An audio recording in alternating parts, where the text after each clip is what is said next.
Hey everybody. So we just right out of the theater. We saw Sausage Party. Mm-hmm. What? Did we? That's what that was? Or was that a drug? Party. Was that a drug dream? Did we all get our drinks spiked at dinner? I don't know. Was it?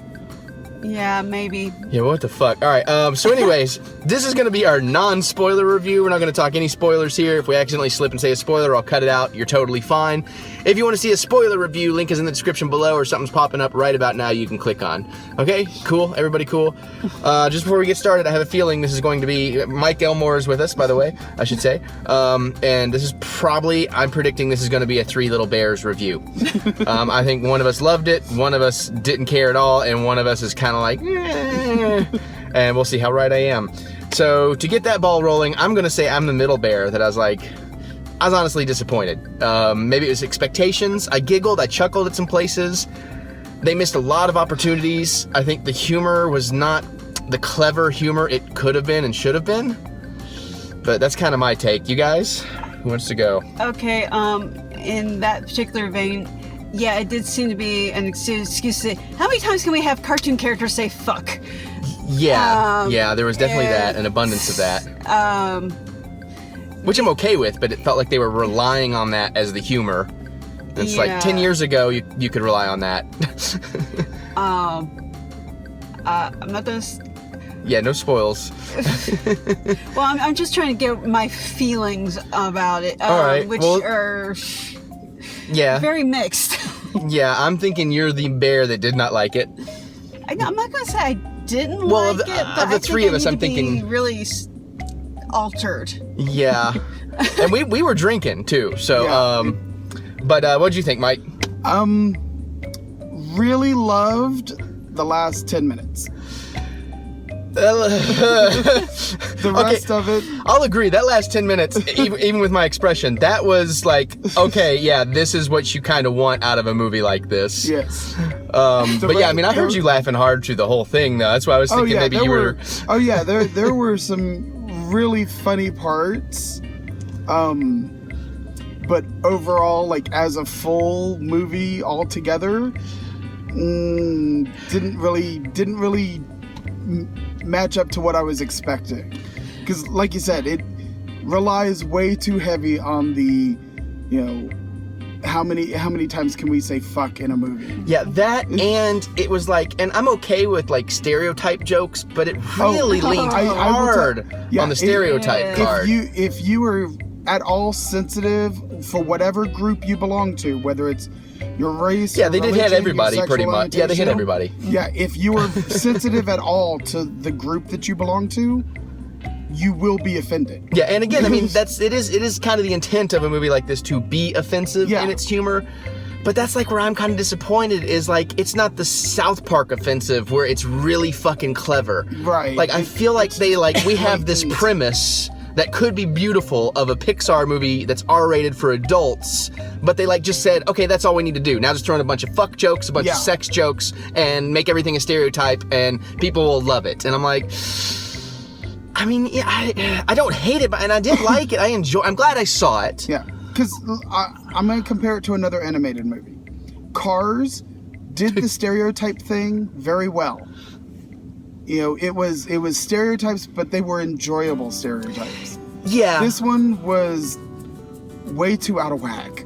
Yeah, this was all like the dirty jokes you're not really supposed to tell. I mean, but then they're like, but we hit everybody, so it's okay. Yeah. And I mean, I dig the Seth Rogen movies.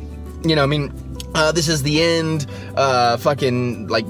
Pineapple Express, those kind of movies. I really enjoy those, but they have more going on for them. And again, that's why I keep thinking I feel like they felt like they have this clever premise and they just said, okay, now we're good. Let's just fill in the blanks. And, it almost let them rest on their laurels. Because the whole idea of, life from the perspective of food that doesn't know that they are food and going to be consumed is a fantastic premise for a movie. I thought that was really interesting, and I see your reaction there. Right, is But that I loved that thing kind is- of premise. Okay, so I if you've just didn't seen like the execution. if you've seen our other videos, you know that I'm the one that goes, but this doesn't work. Yeah, even I had some of that, yeah. so you're not Because- alone for once. Okay, because trying to work within the guidelines of the universe itself, I was having problems. Yeah, and that's why I was having problems too, because you're right. Even with it, okay, because look, we're not going to see Sausage Party for its logic, okay? Yeah, this is not my King Kong. No, things don't get bigger on islands. Right, but she's absolutely right. Like within the rules and the context of the world they created and set up, Yeah. there's like no real logic to it. They break that logic left and right, and then it's 'Cause, I mean, pretty. Yeah, they my- break the very rules that they themselves have set up. Because like my biggest thing is, hi, processed foods. Y'all should have a clue. And this is like. No, I'll save it for spoilers, because there's one, the non-spoiler way I can put this is there's a particular thing where there's like living things inside a living thing, and like I had problem with that logic. Yeah. Because it's like, wait, Oh, okay, I know what you're talking about. So, that's well, it's a funny joke, it breaks the logic Yeah. of the world to make the joke, and I think that's my disappointment in the film. And like I was chuckling, and there's a lot of oh god. Yeah, that was what That was the I was last 10 saying minutes. throughout the movie. Yeah. Like there are certain parts where I just went, oh. But I had like no like real laugh out loud moments for me. I think those laugh out loud moments were in the trailers. Yeah. The food getting home, you've seen it in the trailer, I'm not spoiling it, but that realization when they're getting prepared, and like Yeah. that's pretty much all in the trailers with a couple extra beats we didn't see, but I'm like, the rest of the movie doesn't hold up to that awesome reveal. Yeah, the trailer really, honestly, this is a case where I think the trailer ruined the movie. Yeah. Actually, I was going to say the trailers kind of play with your expectations a little bit, so that it's what you think you're going to be seeing probably won't be getting the storyline you're expecting. Yeah, the story they sell is not the story Yeah. you get. And they kind of like, and one thing I can tell you without it being a spoiler is the way the trailer is presented. It's presented like, oh, here's this kid's movie, and then it turns R-rated. The movie's not like that. It is R-rated from the get-go, and I feel like they missed an opportunity with that too, that they could have really built into this world, and then the horror starts, and then it gets R-rated. So I don't know. I mean, that's just maybe that's a nitpick, but that's something I was a little disappointed with. And again, my expectations were high because I thought this is a brilliant idea. Let's do an R-rated Pixar movie. Yeah. And I mean, the animation and all that stuff, it's really, really good. It's not Pixar quality, like the lighting and stuff. But again, they're not going to have the budget that a Pixar movie gets because they don't have the track record, and it's an R-rated thing and all that. But still, it works, and the animation's good and everything. But yeah, I don't know. I'm kind of unfulfilled.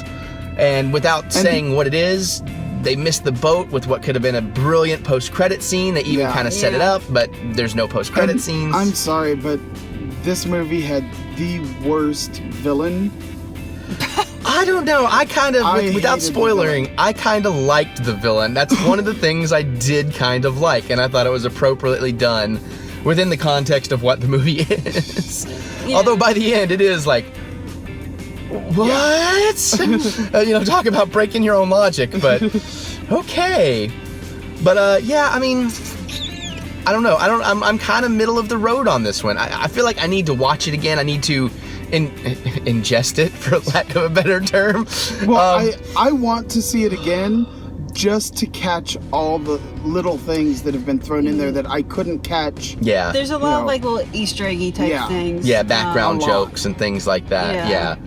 And you know what? The end, like after the big climax and everything, they set up what could almost work.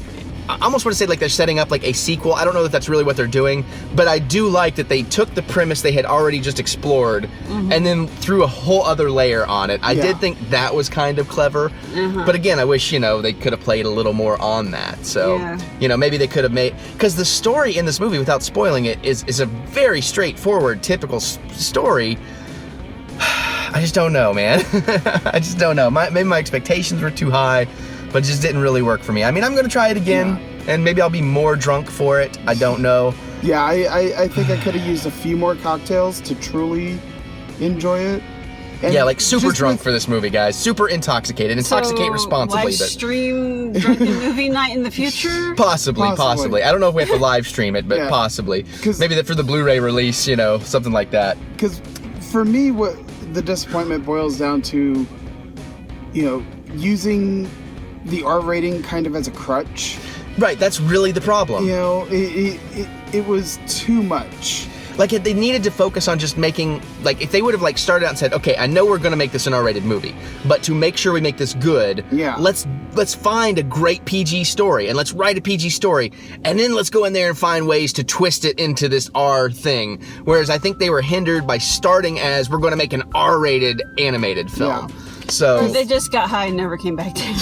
Yeah, kind of. And it works for them in live action. I don't know why it didn't work here. It really feels like a lot of the, once you get through like the first 10-minute opening, you expect every single joke that they make. Yeah. Once you realize, oh, that's what they're doing, you can spot every joke right before it comes. Yeah. Well, without spoiling it, there is one.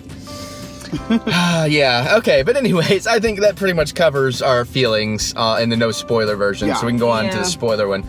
All right, guys, well, you know how this works. I choke on my own saliva, and I ask you to comment down below, but no spoilers on this video. If you want to talk spoilers, go over to the spoiler video. I'm fine. She's offering me water. And you can talk spoilers there. If you want to comment here, just comment the general, I agree, I disagree, or I'm going to see it, or oh, I'm sorry, blah, blah. You know how that goes. Other than that, you can click that thumbs up button. Give me the thumbs up of encouragement. It's always nice to be encouraged. Subscribe if you're new here. We do all kinds of fun, nerdy, geeky stuff every single day on the Eric Butts channel, and share with your friends, because if you're cool, they are cool, and you know you love these hand gestures, and they need to see it. Okay, you can also check the link to Patreon. Oh, I'm losing my shit. Down below, and expand the channel, help the channel grow, get more for your, more content. If you want to, no pressure, up to you. All right, well, I think we're gonna get out of here and shoot our spoilers video, and that ought to be fun. And we will see you guys later.